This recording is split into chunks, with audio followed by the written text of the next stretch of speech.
आप सभी को स्वतंत्रता दिवस की हार्दिक शुभकामनाएं। आज ही के दिन यानी 15 अगस्त 1947 को हमारा देश अंग्रेजों की गुलामी की बेड़ियों से आज़ाद हुआ था और यह देश आज़ाद तो हो गया, लेकिन इस देश में बहुत कुछ नहीं बदला है। जैसे कि आर्थिक असमानता और सामाजिक असमानता। आज भी इस देश में कुछ लोग ऐसे हैं जो कि अपनी जातिवादी कुंठा से बाहर नहीं निकल पा रहे हैं। वो समाज में जहर फैलाने का काम कर रहे हैं, समाज में विघटन फैलाने का काम कर रहे हैं। और अगर हमने गोरे अंग्रेजों को भगा दिया तो ऐसे जो जातिवादी लोग हैं इनको भी हमें भगाना पड़ेगा।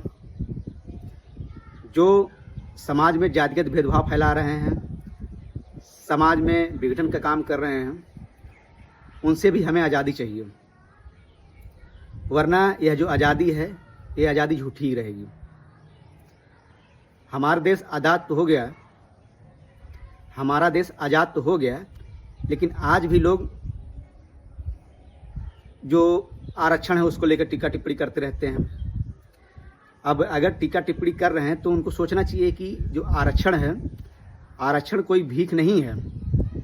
जो समाज में गैर बराबरी है, जो समाज में असमानता है, उसको दूर करने का एक साधन मात्र है आरक्षण। आरक्षण का लाभ मात्र 2% लोग ले पा रहे हैं हम। बाकी यह हम कह सकते हैं कि जो आरक्षण है उसकी आरक्षण के सहारे लोग नौकरियां करते हैं तो मात्र इस देश में 2 करोड़ से 2.5 करोड़ के आसपास नौकरियां होंगी। बाकी लोग तो प्राइवेट सेक्टर में ही काम कर रहे हैं और प्राइवेट सेक्टर में काम करने की वजह से उनको आरक्षण नहीं मिलता है, और जिसकी वजह से आज जो लोग पिछड़े हैं वो पिछड़े के पिछड़े ही रह गए हैं। उनको आगे आने का मौका ही नहीं मिल रहा। अगर हम देश की ये कहें कि 85% आबादी को हम पीछे छोड़ देंगे तो समझ लीजिए इस देश में स्वतंत्रता की परिकल्पना करना ही बेईमानी होगी। जब तक हम समाज में जो गैर बराबरी है उसको दूर नहीं करेंगे, समाज में छुआछूत, जातिगत भेदभाव, आर्थिक असमानता, ये सब जो मुख्य कारण है उसको हम दूर नहीं करेंगे, तब तक हम एक स्वतंत्र समाज की, स्वतंत्र देश की परिकल्पना नहीं कर सकते हैं।